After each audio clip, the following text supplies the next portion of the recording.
Anak, bigyan mo nga ng pagkain yung bisita natin. Ma, tinatamad pa po ako. Iba na lang po utusan nyo. Huwag ka nang tamad, anak. Nakakahiya sa bisita natin. Mama naman tinatamad nga ako Bahala ka. Crush mo pa naman yung bisita natin.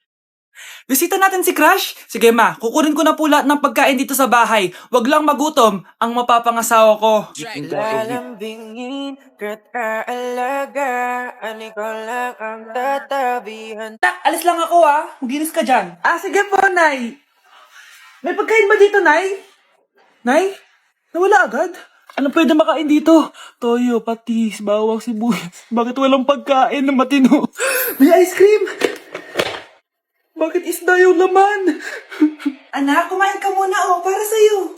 Thank you po, Nay! Wait lang, bakit ang bilis niyo po nakauwi, Nay? Ha? Basta anak, kahit ka madami sige po, Nay. Nakauwi na ako. Wait lang, ba't kamukha kita? Nay, bakit dalawa kayo? Anak, ako yung totoo mong nanay. Ako yung totoo mong nanay, anak. Sandali. Sino yung totoo kong nanay? Huwag kang maniwala dyan. Ako yung totoo mong nanay. Huwag kang maniwala dyan. Ako yung totoo mong nanay. Ang gulo nyo. Ganto na lang. Ano ang paborito kong pagkain? Paboritong pagkain? Sinigang. Mali. Alam ko yan. Kulangot. Tama, kulangot. Kasi ang sarap ng kulangot Oh, di ba tama ako? Malis ka dito, lumayas ka. Teka lang, isa pang tanong. Sige, pagbibigyan ko kayo. Isa pang tanong. Sino yung jowa ko? Jowa? Yung kapitbahay natin, si Ashley. Mali ka. Ha? Wala ka naman jowa Tama ka. Huwag ka maniwala dyan, anak. Ako yung totoo mong nanay. Sino sa inyo yung totoo nanay? Anak, ako talaga totoo mong nanay. Sinungaling ka. Mga Mare, sorry na late ako Sorry din mga Mars, yung driver ko kasi ang tagal. Ako din na late, yung helicopter ko kasi nagpagas pa sa ere. Ikaw Mars, bakit ka na late? Yung kotse ko kasi nabangga. Dilulo ka ata, Nay. Naka-tricycle lang tayo Name ka. So Mars, kamusta pala kayong dalawa? Ento, kakauwi ko lang ng Amerika. Ako naman, kakagaling ko lang ng Europe tsaka Japan. Ikaw Mars, saan ka galing? Ako? Galing ako sa mall. Sa mall ka lang pumupunta? Mall sa Australia. Wow, sosyal. Mag-mall lang sa Australia pa. Sinungaling. Sa Changi ka lang pumupunta Isa pa, pag di ka na nahimik dyan.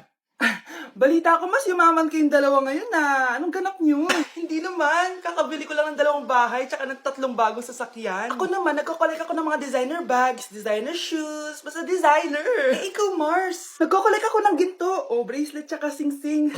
Ginto? Nagko-collect ka ng sama ng loob ka mo. Punyeta ka, wag mong hintayin sumama loob ko sa'yo. Buti pa mag-order na tayo mga Mars. Excuse me, can I have the fettuccine Alfredo? Yung sa akin steak with white caviar. Samahan mo na rin ng wine. Ano ba pasa dito?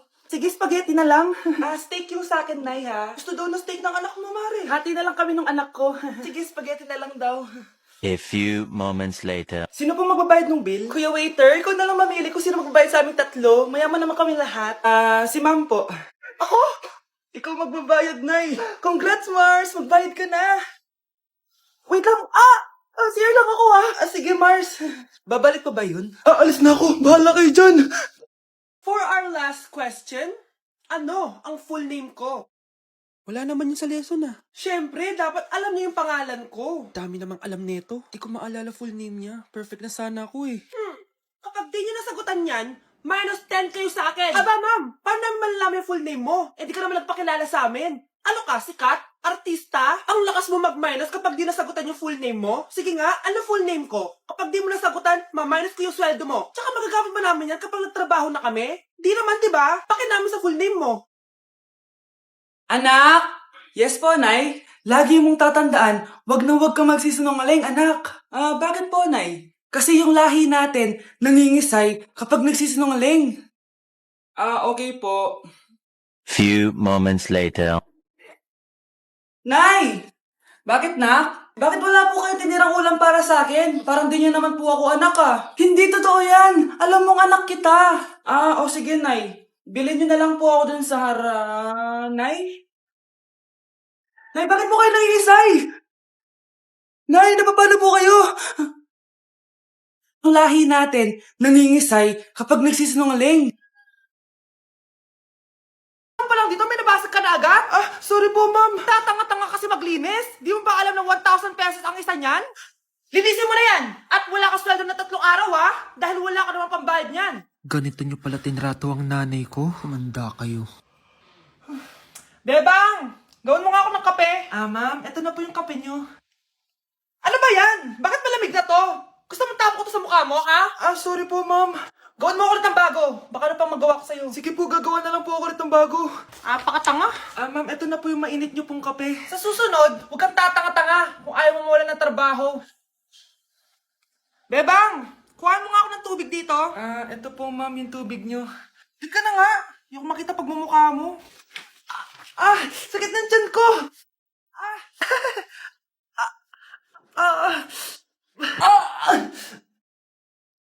Anak! Lumabas ka muna dyan! Gusto mo nang mainit, ha? Tignan ko na lang kung hindi kumulo yung tiyan nyo dito.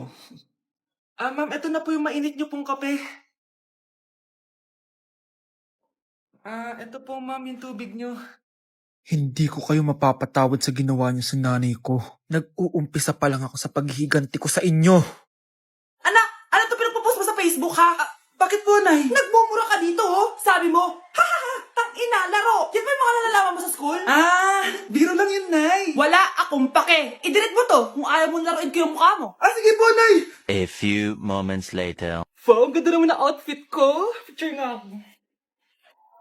Anak, ano naman itong pinost mo? Bakit ang ikli na shorts mo? Ang ganda ko dyan, no, Nay. Akala mo kinaganda mo yan? Ang pangin. Baka bastusin ka ng mga lalaki. Grabe ka naman, Nay! I-delete mo yan! Next time, magpajama ka na lang. Yung tago lahat, pati mukha mo. Wow! Thank you so much, Mommy! You know that I love chicken nuggets. Ay, di pala chicken nuggets to. Pero ang sarap. May day ko nga. Anak! Ano na naman to pinost mo sa Facebook? Yung niluto niyo po, Nay. Shinare ko lang sa Facebook. Itlog lang, ipapost mo pa? Hiya ka naman. Dapat pinapost mo yung mga masarap na pagkain. I-delete mo yan! Lahat na lang pinapadelete mo. Tapos may nagko-comment pa sa post mo, sabi nila, ang pangit ko daw. Deserve. Alam mo, i-delete mo na lang yung Facebook mo. Tama na. I-delete mo na para tumimik na yung buhay ko. Kung wag ka kaya mangyalab, sigurado tatahimik buhay mo. Akin na yung phone mo. Ako na lang magdi-delete. Bakit kita i-delete kung pwede naman kitang i-block? Hindi mo na makikita yung mga post ko. Kapag pinirmahan mo to, akin na lahat ng mga kayamanan mo. Oh, pirmahan mo na. Tita, wala naman ako field trip hindi pa ba sinasabi ng teacher niyo na may field trip kayo? Anak, okay lang. Pipirmahan ko na to para makasali ka sa field trip niyo. Walang iya ka talaga, Rosa. Wala ka talagang titira sa akin, ha? Manda ka talaga sa akin. Mabilis ka talagang utuin, Susan. Salamat, Mare. Ramon, napapirma ko na siya. Atin na ang bahay, pera at mga ari-arian niya. Magaling ka talaga, Rosa. Kaso kailangan na natin kumilos na mabilis. Kasi sabi ng doktor, nagre-recover na yung mata niya. Ano? Kaya bukas na bukas din, papalayasin na natin sila. Total, nakuha na natin ang gusto natin. Nay, bakit mo pinirmahan yun, ha? Maliban natin kung ano nilalaman ng papel na yun. Huwag kang mag-alala, anak. Malapit nang matapos ang maliligayang araw ng tatay mo at ng kabit niya. Tita, bakit may dala kang maleta? Aba, syempre. Lilipat na ako dito sa bago kong bahay. Ano? Tay, ano ibig sabihin nito, ha? Nakalagay dito sa papel na pinirmahan ng nanay mo na amin na tong bahay, mga sasakyan niya, at ang mga pera niya. Napakahayop nyo! Bakit ang ingay? Ano nangyayari? Nay, kinuha na nila lahat sa atin! Ayan, magsama kayo mag-ina. Ngayong nasa amin na ang lahat, pwede na kayong lumayas. Ramon, magse-celebrate tayo, ha? Ang galing nyo din, no? Ha? Nakakakita ka? Bago kayo mag-celebrate, i-check nyo muna kung pirma ko ba talaga yung nakalagay dyan. Hindi pwede to! Tay! Attorney! Kita mo naman kung ano ginawa na tong dalawang to, di ba? At nandito na rin ang ebidensya na magpapatunay na naghaharutan sila sa loob ng bahay ko. Anong gagawin nyo sa amin, ha? Mahal, huwag mo naman gawin sa amin to, please, oh. Magbabago ako, please. Oh, sorry kung natatapakan kayo pagka-love team nyo, ha? Arestuhin nyo na yung mga yan. Mag-celebrate kayo sa kulungan. Kayong dalawa, sumama na kayo sa akin sa presinto.